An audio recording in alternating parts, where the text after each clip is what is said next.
remember when we first got the nod to do the show, we called Tommy. He's like, "Yeah, Tommy, so we're gonna do this. You just can't tell nobody right now." And Tommy went out that night and was on the red carpet, said, "Oh yeah, the Proud Family coming back, by the way." And it just said, well, see, we panicked at first because Rob and I were both like, "Oh, like now what?" But because it set Black Twitter ablaze, Disney was afraid. They beat us to the punch, and all of a sudden they realized how well it played out for them. The only problem is that we didn't have a product for 2 years, so everybody was banging on the door. Where's the damn Proud Family? Louder and whatever it's going to be called.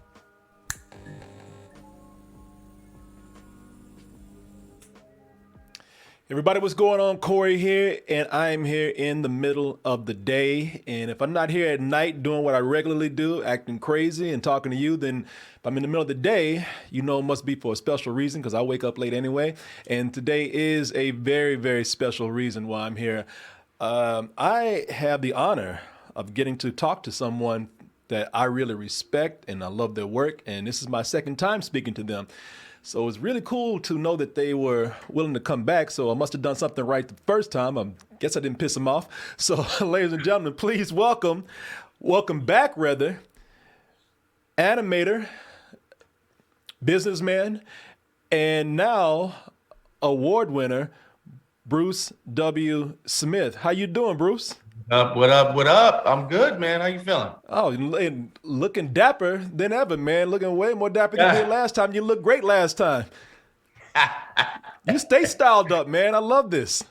Oh, man, that's all good. I mean, it's like, listen, in this business, you tend to find your own style. So, well, you've definitely found yours. I can only assume that's why you're so successful, man. Half of it has to do with you just looking so good, man. Well, thanks for that. Listen, animation is a very sort of, how would you say? I don't want to say stress-free at all, but I guess in this business, black don't crack too much. Well, when you say too much, you ain't cracking at all, man. But you got it popping off with things, man. So people, this guy has created a lot of things and has done so much work that is cross-generational. Everybody's seen at least something that he's done. But Bruce, the thing that you got going on right now that a lot of people know you for is, of course, the series The Proud Family. And we have a new season that's out on Disney Plus right now. And now I was talking to a friend of mine last night. How many years has it been since the last Proud Family series was out? Let's see. I think the last time we were on was probably 2005. I'm guessing that was when we did the movie. So it's been a good, 16 plus or 17 years, I guess, right? That's exactly what I said. And this man, he just didn't want to accept that he's old. So I had to tell him, he's old. He has some kids who grew up on the Proud Family. He just couldn't do that math. But for those who, and I don't know who you are, you should know this, but for those who are not familiar with the Proud Family, here's a glimpse of the new season that is already out on Disney Plus that you can watch. There's 2 episodes out right now. Do you mind if I show people just a little bit of the trailer? Go for it. Bye, Mom. Bye, Dad. I'm going to the dance. Now hold it right there, young lady. Let me see what you got on. Oscar, haven't you embarrassed her enough? Oh, no, I'm just getting started. Our little girl is becoming a young lady. What in the? I told you, Penny, no dating before you're married. Mama, make Oscar stop! Why's my grandbaby dressed like Darth Vader? To keep the boys away like you did during the Crusades. Oscar treats his mama so bad that some people thought that was his mother-in-law. They didn't know that was his actual mother, man. How come he treats his mom so bad, man? I don't know if it's treating bad. It's just sort of a different form of love and affection, I guess. Right? It's like Sugar Mama has 2 sons. She has Bobby, who's the older son, and then she has Oscar. And all the spoils went on to Bobby, I guess. To the baby, all right. maybe it's a thing where Oscar reminds her too much of his daddy. It could be a lot of stuff to unpack with this relationship. So, well, for people who are not familiar with the Proud Family, and you could, that, yes, you can see it's a great looking show, but how would you tell people about this series if they hadn't heard of it before? Well, listen, this show is basically, it's an African American animated sitcom. It's true to what it is. It is about family. It's a different approach to family, but you'll see a lot of characters in this world that you can identify with, and that was the goal, right away, was to really, plant our boots in this arena of animated sitcoms. That's kind of, for me, that was the calling at the time. When I created the show at the time, there were shows like, King of the Hill, Simpsons, Family Guy. All those shows were out, and experiencing, its own level of success, and was gathering an audience. And I knew right away the only thing that was missing was us. Yeah. Like, like there's so many stories that I sure could sit in that same space, just told from our point of view. And when you think about the animation medium as a whole, it's like that's always what has been really missing is our point of view, truthfully. So this show was about filling a void, that I thought needed to be filled, should have been filled. I'm so grateful for this show, man. First of all, I was grateful for the first series. I mean, really, when I'm telling you I have a lot of respect for you and I have a lot of gratitude towards you, I really mean that. I'm all about, especially these days, I'm all about diversity and representation. And, so I'm 50 years old, man. I have to tell these kids that, hey, when I grew up, I didn't have a lot of what you're growing up with, especially with something like the Proud Family. Right. So this is where I want to get into you, if you don't mind, being a person of color, a black man in animation. That there's so many things to ask about that. For one, last time I talked to you, or ever since I've talked to you, you've gone on to be not just Bruce W. Smith, but Academy Award winner, Bruce W. Smith. You won an Academy Award for the work that you did on the short Hair Love, which we were talking about last time, but it had not, and we were talking about it was nominated, but it hadn't won at the time. Now it has gone on to win yourself an Academy Award. So has anything changed for you since winning the Academy Award? Well, I mean, I think one of the things that I thought was important about Hair Love was again showing a presence, of a positive Black imagery in animation, which you hadn't really seen, consistently in this medium. So, and then to see the faces behind it being, people of color matter. And I think that's certainly the attention that I think really helped everyone involved on that short. I mean, you had, outside of myself and, Matthew Cherry, who hadn't had much experience in the animation side of the business, but you also had Everett Downing Jr., who was over at Netflix creating some fascinating things. You had Frank Abney over at Netflix now creating some fascinating things. You got Peter Ramsey, who's also creating some fascinating stuff, and we were all involved in lots of areas of making that, either helping with the screenplay, helping produce. Karen Rupert Tolliver is now went on to be vice president over at Netflix. So a lot of things positive really happened out of that. I ended up coming back to Disney and doing the Proud Family, which I was doing at the time while I was making Hair Love. So and I thought the short was important enough to and was on, it just felt pretty good. The first time I saw the bones of the story reel, I knew that, I can see where I can fit in and really help bring this to the finish line in the ways that you see. So it was an important project to be involved in. So, I always thank Matthew and Monica and Karen for asking me to come on board. And this time it's not just blackness that's being represented here in this show. Another thing that I'm grateful for you doing is that you have a lot of gay characters this time. in the show. You know, this is at least 3 that we're seeing right here. We have 2 gay parents, and one of the returning characters, Michael, is now, you know, fully out. Michael was just kind of hinted at before. You know, this time he's out there, man, and he's part of the girls. You know, with looking at the diversity of these characters that you have in here, you know, you're doing things with characters that they seem normal today, but back in the day, it was a big deal to do something like what you're doing right now. Actually, this show is very edgy, man. This show is, you know, the first episode, the beginning of the first episode has Penny waking up, looking in the mirror, grabbing her breast and twerking, shaking her ass, man.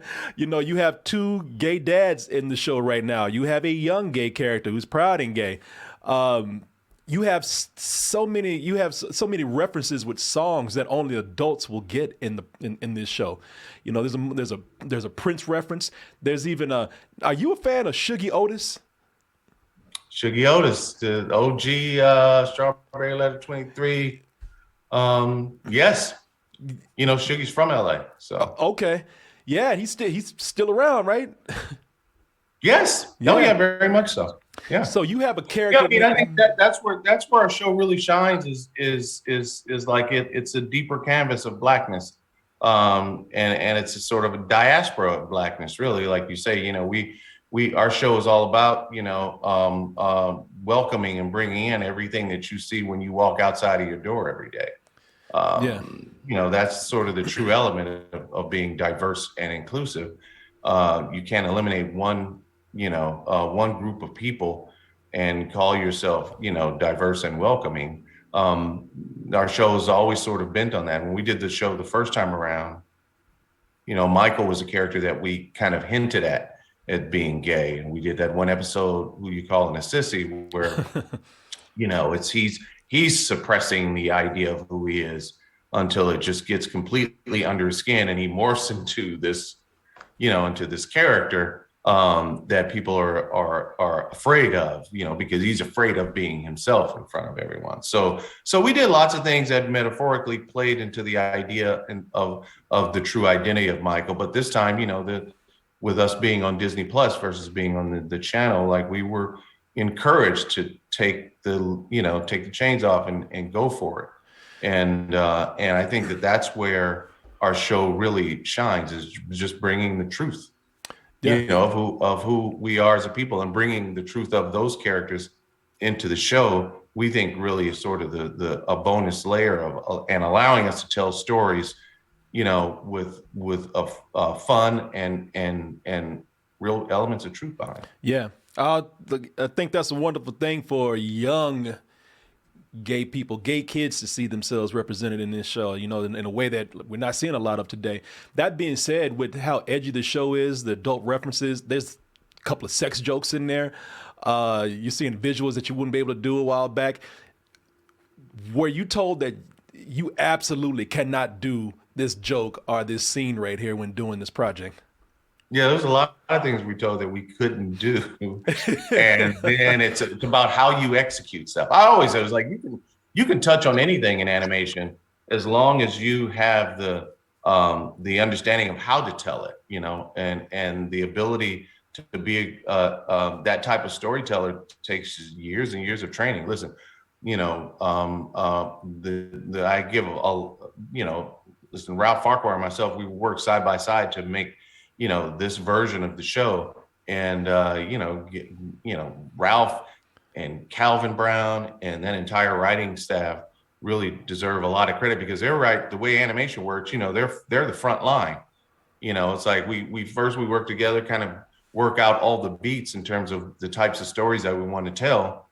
And then after that, you know, Ralph, who's obviously he's an amazing storyteller, especially in he doesn't get enough credit in terms of his accomplishments in the sitcom writing arena. Like my man is like, you know, purely a genius when it comes to really crafting his stories and understand how to tell these stories.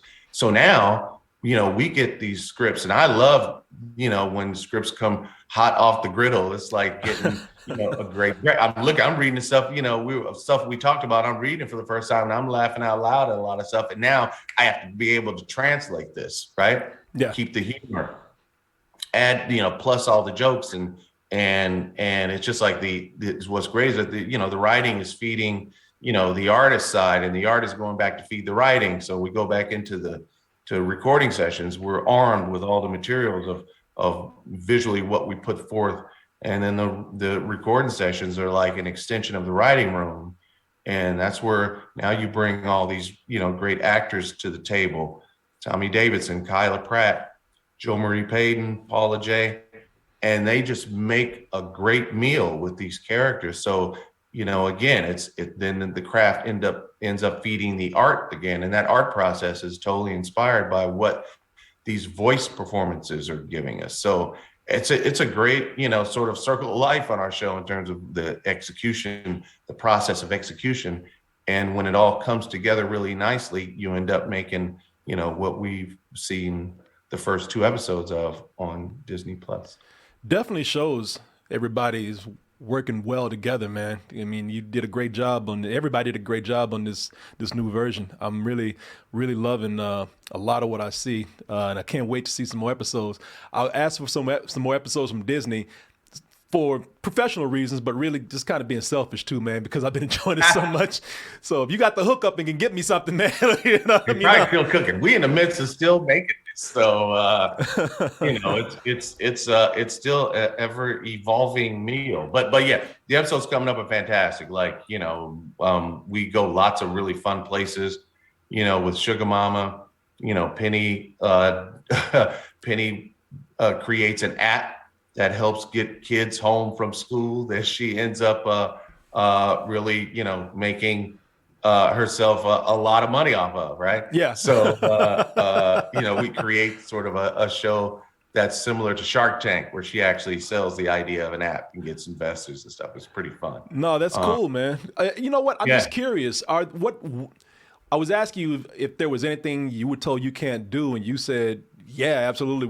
What is one of the things that you can tell us that they did not allow you to do? It's only, it's like you deal with S&P all the time, standards and practices, people. That's the portion of the studio that ultimately tells you, well, you can't have this joke, you can't have that joke.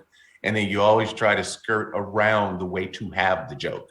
So it's always a constant push and pull with S&P, but we normally get our way. We find creative ways to satisfy everyone in this process, because it's an educational process. A lot of times they don't understand the language in our show, so we have to explain how a lot of things kind of from the Black lens kind of plays itself out, and that's the important part of the show is keeping its Blackness all down the line. I mean, that's why we went to great extent to make sure that every level of making this is well informed. For example, we have 2 African-American female directors on the show, which are unicorns, right? Because that just doesn't exist in this business. Yeah. 1, let alone 2, and the 2 on the same project, and that's simply because we decided to give a break to artists, and put them in the chair,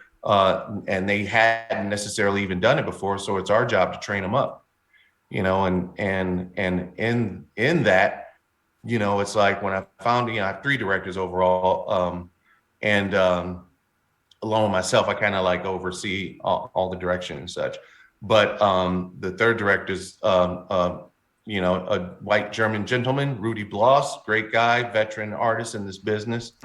And I sat all 3 directors down. I said, listen, you guys are the directors. We all ride or die. So nobody losing their job if they make one single bad, directing choice or some artistic choice that kind of is out of bounds or whatever. So we're just going to, get up, dust ourselves off, and we're going to get this done. So with me just simply telling them that and them knowing that, it allowed them to relax, and tap into the craft, tap into your skill set, knowing that, Ralph and I, we got your back. So we're going to make sure that you guys get through this entire season. We all going to learn about this stuff together. And I've never been told that in my career, at all. It's like and that helps you understand and focus on just simply doing the best job that you can do, as opposed to, oh man, this scene is really messed up. Now I gotta figure out what's gonna happen Yeah. after, I haven't delivered on whatever this shot or that shot, or, I made a couple of bad choices in directing the sequence, and now it unravels the rest of the film. Things like that where Yeah. it can get very frustrating. But if you're told by, the powers that be, like, don't worry, we got your back. We'll make sure that we're setting you up for success, and you're going to learn this process to become a director. Because there's no directing school here in this business. You sit in that chair and you learn it as you go. So so it was important for me to let all my directors know that we all in this, ride or die. Let's do this. Yeah. And it allowed us to get the best product out as possible. No, it's great to hear, man, because, I was wondering, is this being done under your Jambalaya studio right now? So what we did this time, I mean, we, when I did the first series that time around, I did another series, and then at that point, when I decided to work on Princess Frog, I just kind of disbanded Jambalaya because I just couldn't do both at the same time. So this time around, we're doing this at Disney, but Ralph and I have an imprint at Disney. It's like we have our own label. So called Bar Productions, and Bar Productions is basically Bruce and Ralph, and our responsibility is bringing in, outside of the Proud Family, Louder and Prouder, we also have many other projects under our label that we're now warming and shaping and preparing to bring forth into the world. So and that's cool about Disney, that they really love what we were doing and decided, hey, listen, you guys got a handle on really sort of assembling talent, finding talent. You guys have great ideas with other projects.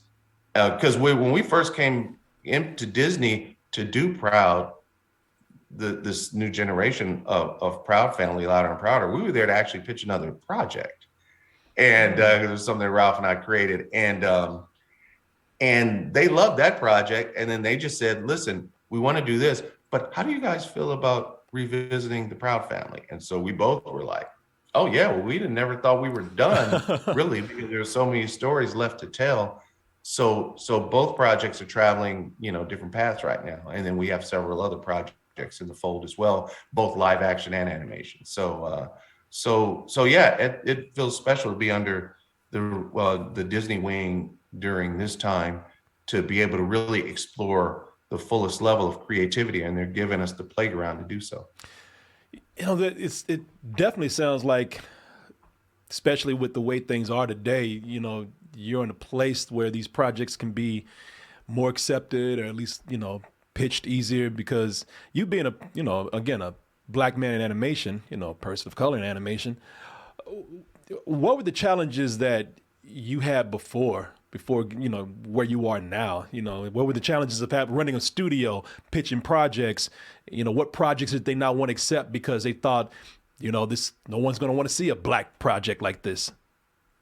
Yeah, I mean, that was always the thing in the beginning, was who's going to want to see a Black fill in the blank? Who's going to care about, doing these types of things? And that was one of the reasons why, I started Jambalaya, was to sort of like, crash that myth into the ground. Like, there's so many genres in animation, or just even in live action. When you think about live action, so many different genres that you never really see us involved in. You're starting to see it now, but like the idea, for example, of a Black Western was absurd 15 years ago. Mm-hmm. But, true history tells you that, there were certainly a huge amount of Black cowboys, and that space was taken away from us, by the John Waynes and such, right? Yeah. But people don't know that the history of the Black cowboy. And so now when you see that great movie that was on Netflix, I forget the name of it. The Harder They Fall. I love that movie, man. That's what I'm saying. So, it's like most people would see that and think that's like a science fiction or something. So it's like, no, man, that's how the West was. That was the West. It's like, but that's not the portrayal that Hollywood wanted to put in front of making these movies. And I think that because there's so many different genres that we don't exist in, we want to change that. Like, and I always thought that we could, I mean, one of the things that really inspired me to get into this business as a kid was watching a TV show like the Flintstones, right? And the Jetsons even. But when you look at both of those shows, there was no portrayal of Black people in the past and there was no portrayal of Black people in the future, right? So, right away, I was just something that just kind of stuck with me. I was like, well, why? That makes no sense to me. I think,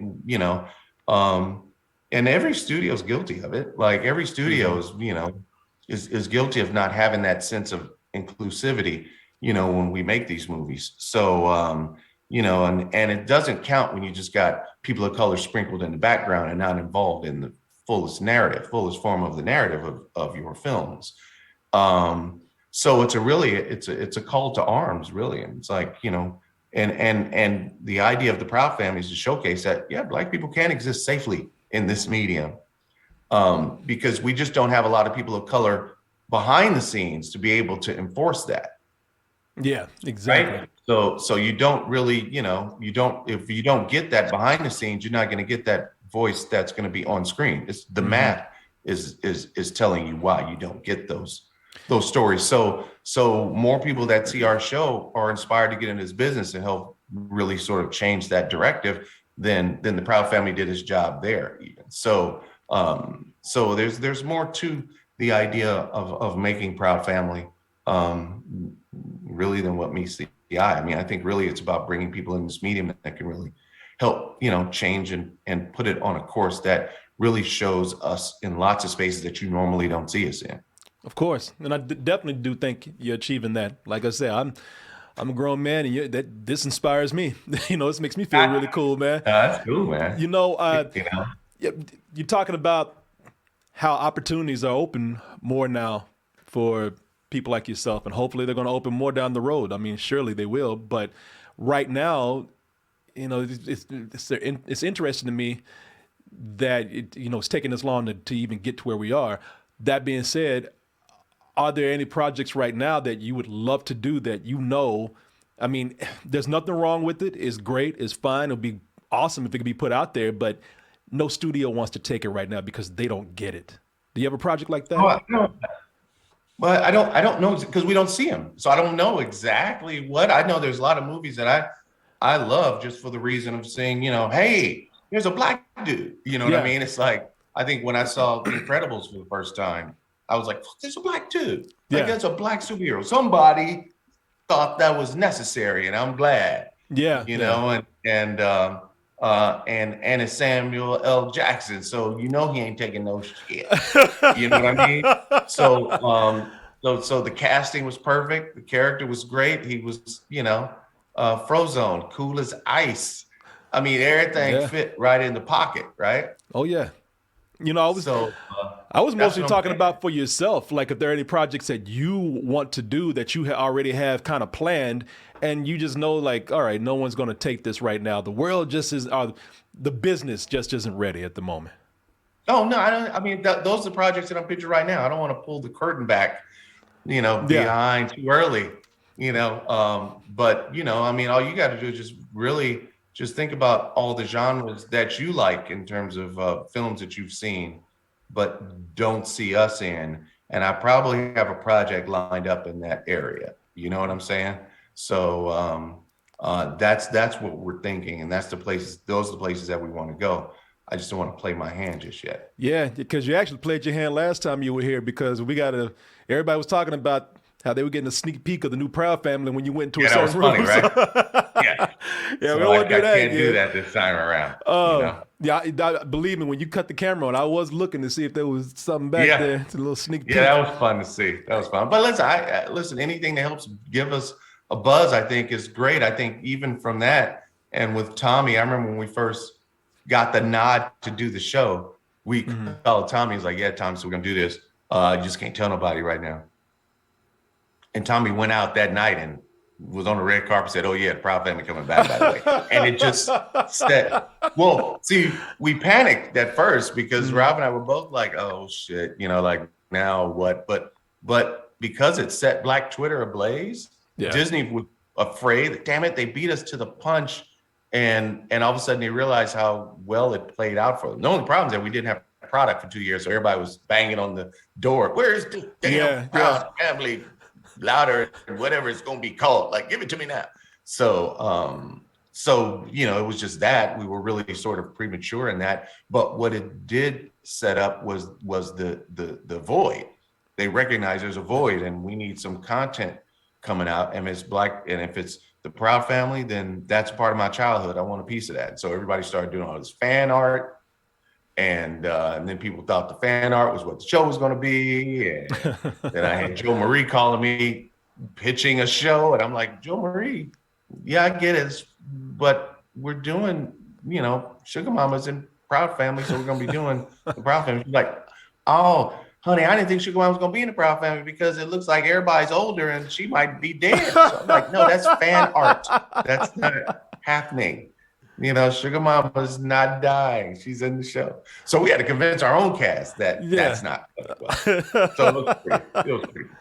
You know, everybody has fun memories of some of their favorite episodes, and some of their favorite episodes are the weird ass episodes, man, like Dr. Carver and the humanoid peanut people that they were dancing with. You know, what I'd like to know a couple of things. First of all, what's what's the inspiration for something like that? And are we going to be seeing any kind of really weird episodes like this season? Yes, you will. Yes, you will. You will see weirdness. Yes. You know, we like sort of, you know, flights of fancy, you know, in our show. It's just kind of fun to see. So, you know, we did weird stuff, even with Shuggy the Panda. When he shows up, Strawberry Letter 23, and we go into the song, it just gets very trippy, right? Yeah. You know, our show thrives on, you know, musical adventures and such. In the second episode, you saw us do like a lot of little Prince takeoff, right? Yeah. With Purple Rain, and it was just kind of like, let's have some fun for a second, you know. You know, we do weird stuff like that. It's pretty cool. You know, when you look deeper into those, even when you look deeper into those things, true Prince fans will find even more little Easter eggs planted within our little song sequences and stuff like that. And we love doing stuff like that. So there'll be lots of more, you know, odd, weird musical adventures that we go on, you know, with all the characters, which we think is really fun.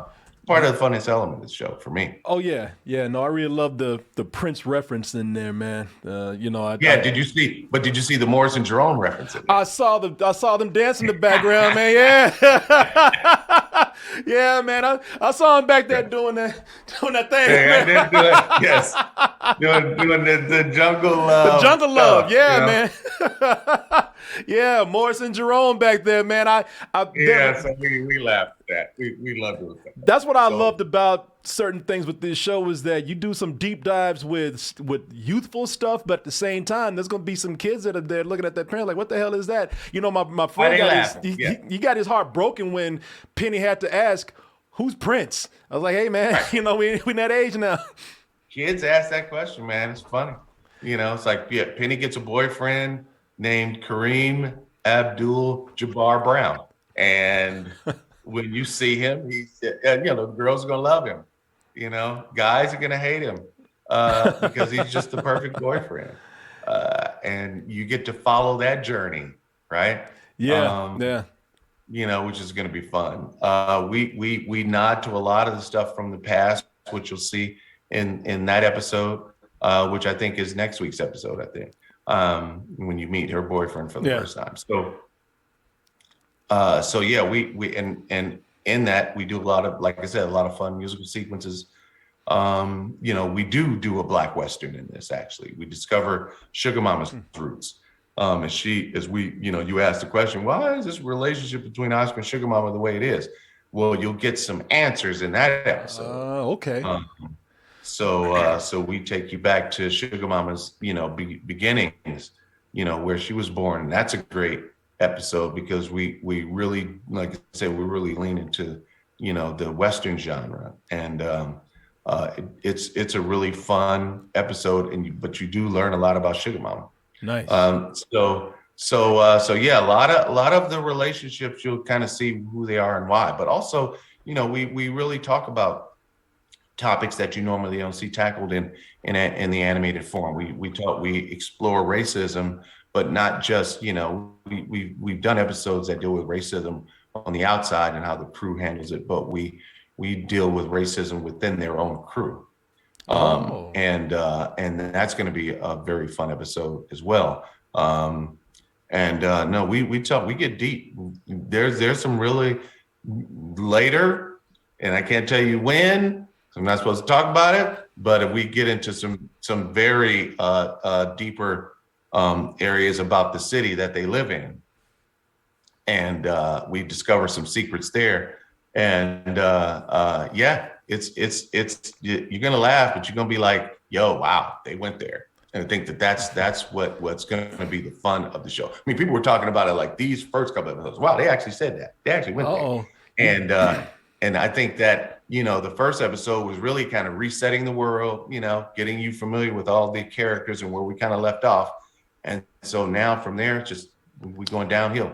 Now it's just like we racing. Hey man, you better be careful. You gonna hurt some of these white parents' feelings out here. They're gonna want to pull the show, man. Hey man. Hey, you know, they want to burn the show. You know, listen, that's why, you know, it's important for us to really, you know, our show actually, you know, the people that we're making the show, when you watch the show, that's what our show looks like. You know, behind the curtain, you know, we got a real true mixed bag of people that really understand the mission of what we're trying to do with the show, and are really down to make the best show. I mean, our show is like, you know, I mean, everybody's involved, and a lot of decisions are made from top to bottom by really consulting with our crew, lots of cases, right? And that's what makes it fun, and that's what makes everyone's voices heard on the show. And those things really sort of plant themselves well within our show. Yeah. Any chance that we might see some stuff that you've done in the past, such as, you know, anybody who knows your history and knows about the show, you worked with another gifted, my dude, Chris Sanders. Yeah, Chris Sanders, a very talented animation director.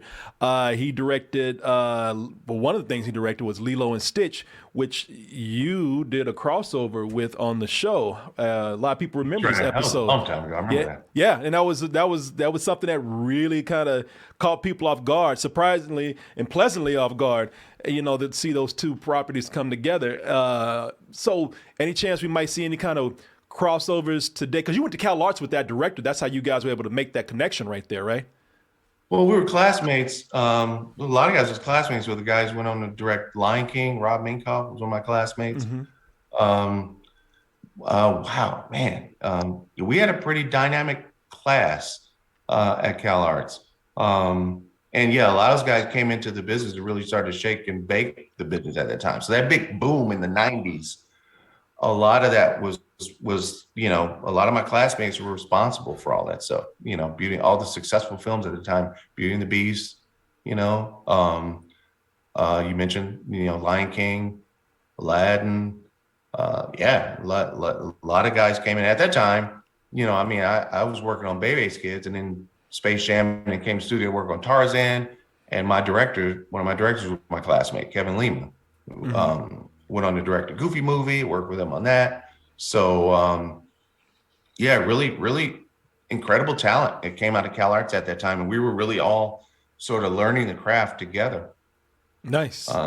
Yeah. So it was definitely powerful. A lot of guys still around, still making really great stuff. Yeah. So no chance of seeing, like, I don't know, Emperor's New Groove and crossover with crossing over our world. I hadn't done that. I hadn't thought about that entirely, but who knows? Never know. Yeah, you never know. The possibilities are endless. Couple of more things here, man. By the way, this is a great conversation. Again, thank you for having this with me. But a couple of more things I'd love to ask you.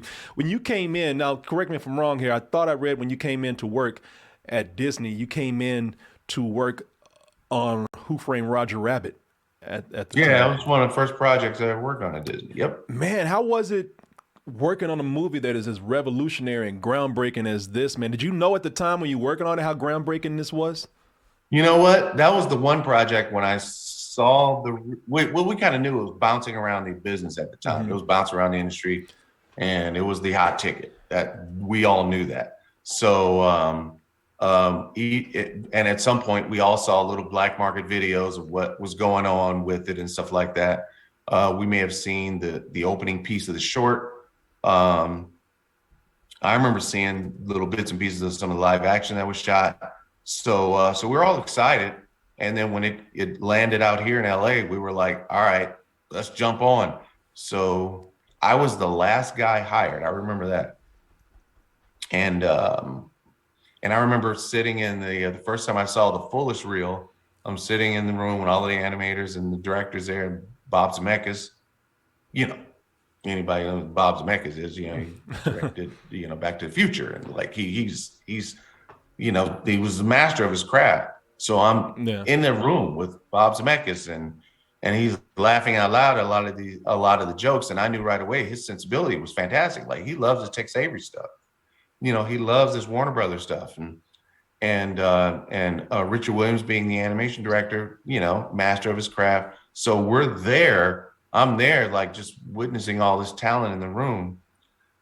And I remember right away when they showed the reels of Hoskins going into Toontown for the first time, and the sun comes up and it's singing. I'm looking at this on the story reel, and I'm seeing all these animals run by and trees singing and bushes and all this shit. And I knew right away after I saw it, I'm like, oh, I'm getting that stuff.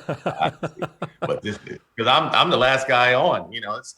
It's like being a rookie who's going to be carrying the bags. You know what I mean? Yeah. Of all the professionals. So, so I said, listen, I'm gonna have fun with this stuff. So sure enough, I got those shots. And so if you go back and look at Roger Rabbit, you'll see the sun come up and sing, smile, darn you smile. So I did that animation, which was really great.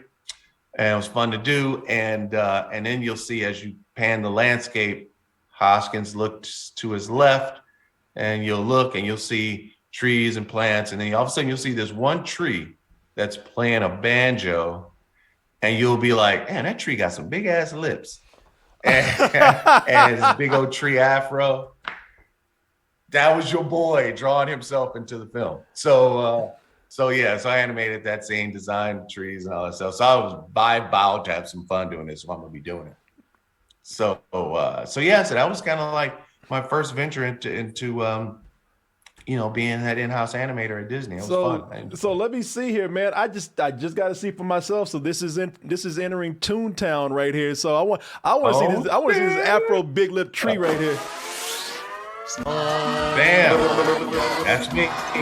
All them trees off the side. Where's the big lip tree at? Hey, he coming up. Where he at? Coming up. There he is, right there. there. That right there. You go. Right there. Oh, that's awesome, man. Oh, I will never look at that scene the same way again. It'll be so much better from now on, man. Yeah. See, that tree looks just like you, man. Boy, I remember that. Damn, I haven't seen that in years. I just know I did it. It looked like you naked and tucking too, man. Look at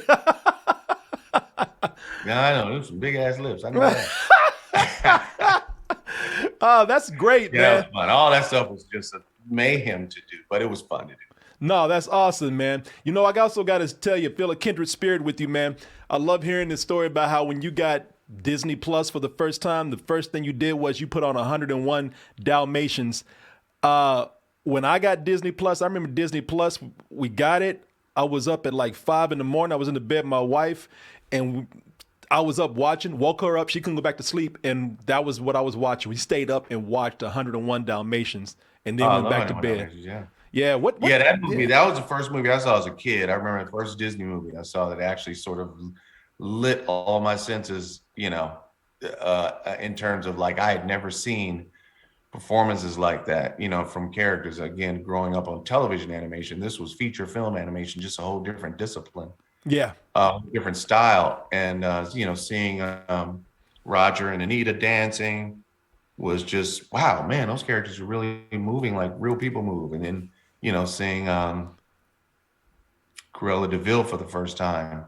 And I was like, that is a serious ass evil woman. You know what I mean? It's like, like I just all that stuff just kind of really, and this is pre VCR. So only thing you had was your memory, to go back and just start drawing and stuff like that. So that's when I really became kind of a drawing fool and was really attracted to this medium in a way that I was like, okay, I want to do this when I get older. Yeah. The Cruella de Vil. She's one of the greatest pieces of character animation, man. She's such a great villain, man. I really love this character. That's great. Look at that.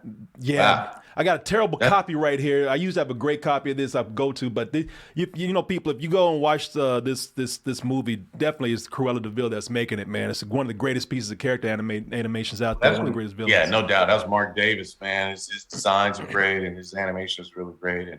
And it couldn't be denied. And so it's like, so that for me, it was like when I worked on Princess and Frog, like working on Dr. Facilier, that was kind of the template, was Cruella de Vil. Like I always say, like, where'd you get all your inspiration from Cruella de Vil? I said, I always imagine, if Cruella de Vil and Captain Hook had a baby, it would be Dr. Facilier. You know what I mean? And just because I love Captain Hook growing up, because Peter Pan is one of my other favorite films, and just the foppish nature of Captain Hook was something that was just funny and villainous at the same time, He had that hook. So, it's like he was, he was not to be trifled with.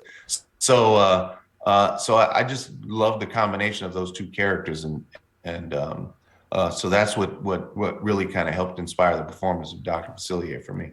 Can definitely see that same kind of gangly build and everything. I can definitely see how that was inspiring. Gangly, crazy, just fun and light on his feet and all this stuff. So I had a lot of fun with him. Yeah. Just two more things and we'll be done. And I definitely have to ask this. I want to show people something here, just a little something real quick. I was watching this just about, 2 or 3 nights ago, man. Speaking of some of the greatest character animators out there. So I was watching this movie, and you probably have seen it yourself, Frank and Ollie. They brought personality animation beyond even where Walt thought it could go. All of us, Walt included, worked so hard trying to capture something rare, something new, something unique in the entertainment business. So this is about Frank Thomas and Ollie Johnston. And if you're an animator, you know these guys, they're legendary. They are like the 2 main old men of Disney out of the 9 old men. And, the thing with when I was watching that this whole time, very inspirational. I've always loved these guys. Always loved this whole history of Disney with all the, the OG animators over there. But also in the back of my mind, I don't know, maybe this is the case, maybe it's not, but it's just something you can't help thinking. These guys are from a completely different time, and they're from an old time.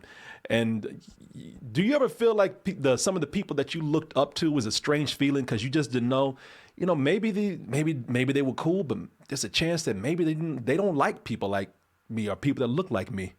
You know what I'm saying? Yeah, listen, one of the things that is undeniable about the animation business is that it's all talent based, right? And because there's just been some really great talent that's walked in and out of the studio.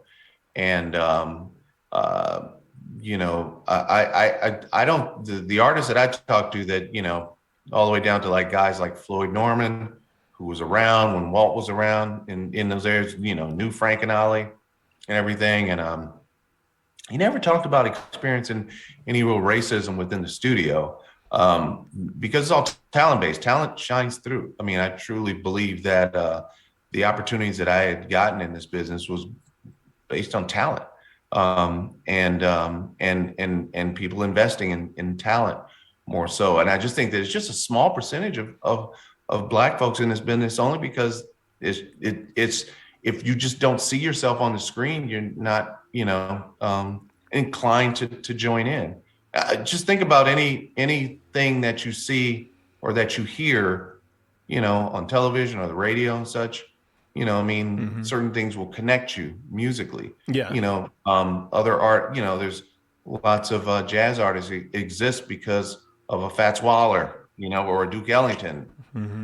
Hearing that and just saying, okay, I can pick up a trumpet Quincy Jones is like, I can pick up, a trumpet because I see Fats Waller,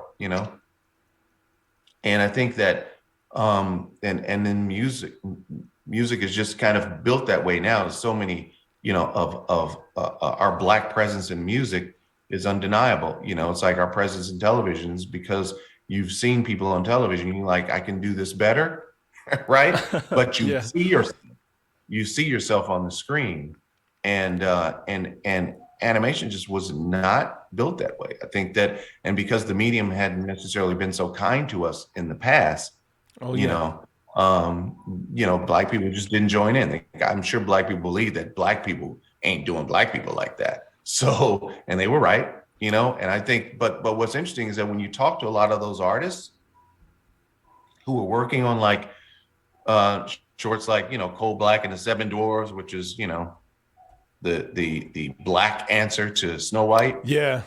Now, the director of that short is Bob Clampett.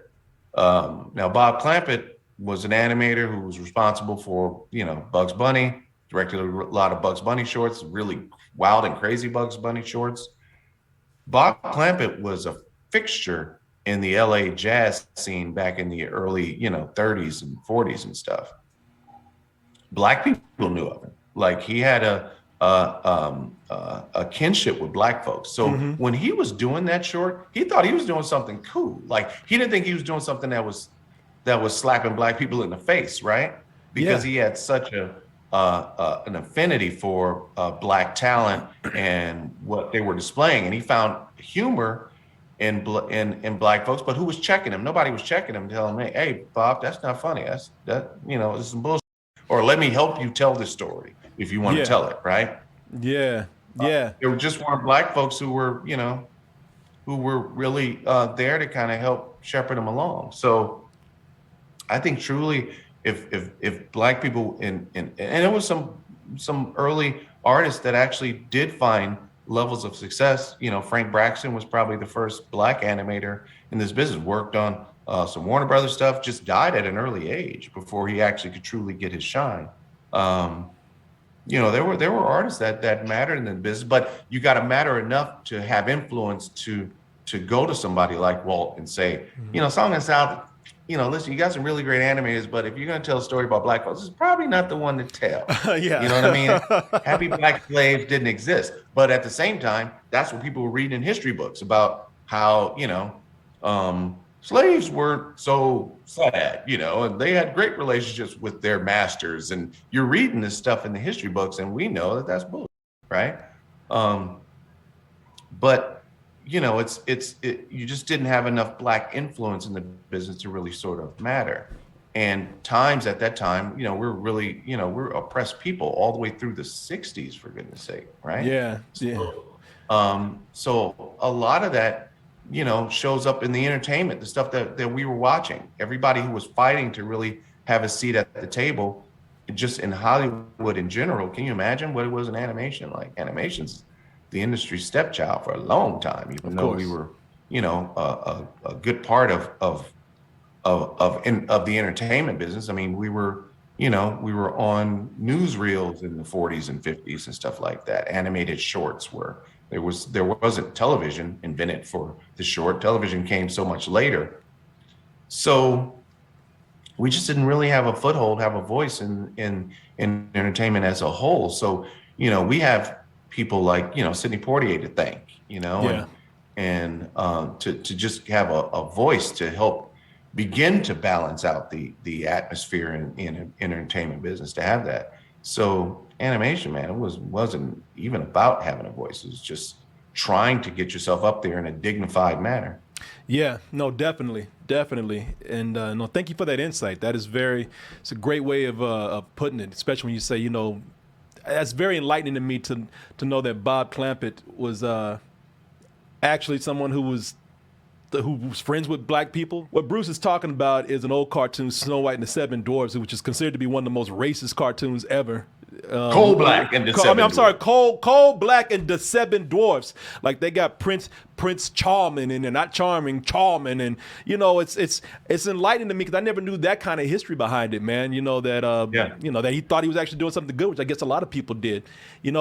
I got one more thing I want to ask you here, and I'm sure it's something that's been brought up to you before, but I haven't heard it from you, what you thought about this. So in the old Proud Family series, again with the Peanut People, there's a scene that kind of went viral on the internet where Penny is I think she's in a Wizard Kelly ice cream store. And in the background, does it sound familiar? Like, do you know where I'm going with this? Okay, so in the background, there's a guy working the ice cream stand or the counter, and I know. that guy looks. Yeah, there's your boy right there, man. What is that? Right? So what? Hey, listen, that was one cast member that I guess we didn't pay. I don't know. Like, we didn't pay him enough, so he decided to put on his outfit that day. Listen, yeah, I laughed at that too. But then someone told me something else. Someone said that was, I don't even know. Like, I don't know, man. Listen, maybe that was an angry employee who didn't get his check, and he's like, all right, I'm gonna fuck this. I don't even know how that got past me. Yeah. People, if you're listening, or if you just need some context here, so in the background, what we're laughing about, so you have all these amazing designs. I love the designs on this show. I love the whole acrylic dry brush look that's on everything, background and character. I love everything with this show. So you have this excellent design in art direction, but then in the background, you got your boy back here who's just a stick figure working the counter. I have no idea. I can't give you an answer for that. But it's hilarious, man.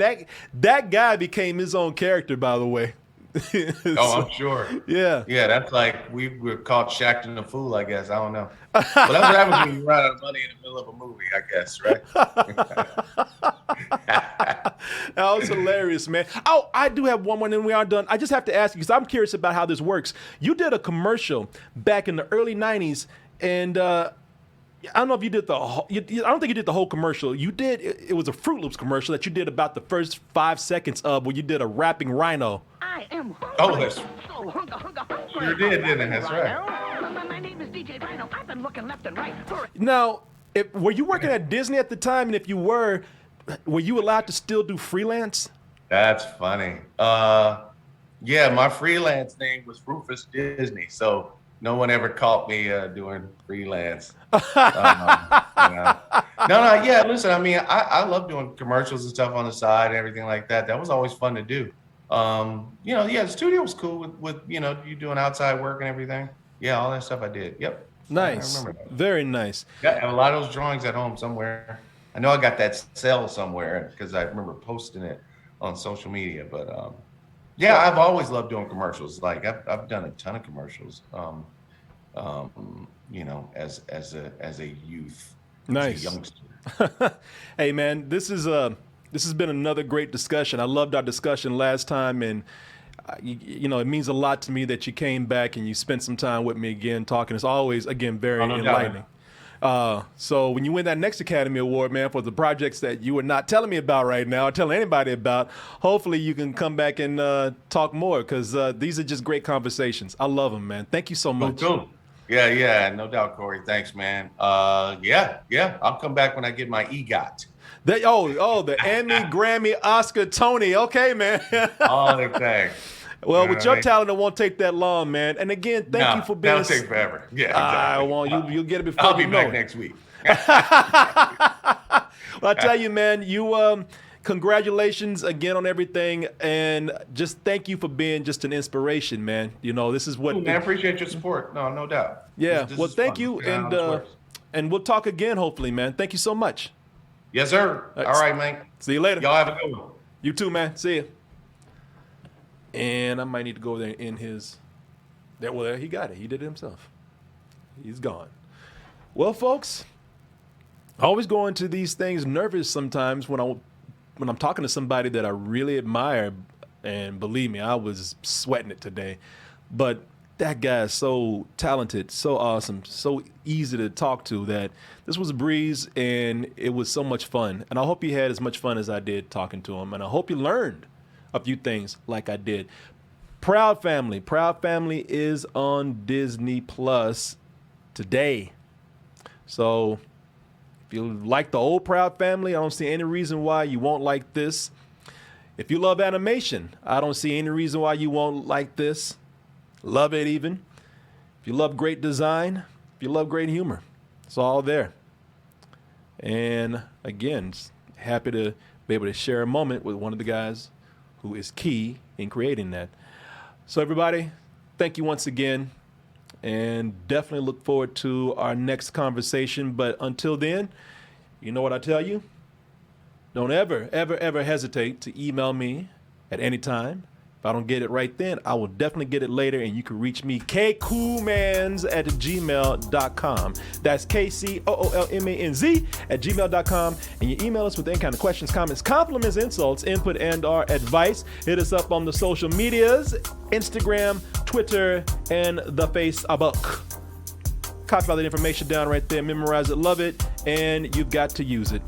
Also, folks, if you find yourself here in Austin, Texas, well, we simply ask that you just give us a heads up. You give us enough notice, a warning even, so that we can not be rude and clear our schedules to hang out with you. kcoolmans@gmail.com. Again, that's KCOOLMANZ@gmail.com. And you email us with any kind of questions, comments, compliments, insults, input, and advice, along with what your plans are for Austin, Texas. Whether you're moving or just passing through, so we can hang out with you. All right, everybody, that is that. I want to thank everybody for being here. Thank you so much. And I'm definitely looking forward to our next guest and looking forward to hanging out with you. Good night, good morning, good afternoon, good evening, whenever you are listening to or watching this. Goodbye and stay toasty.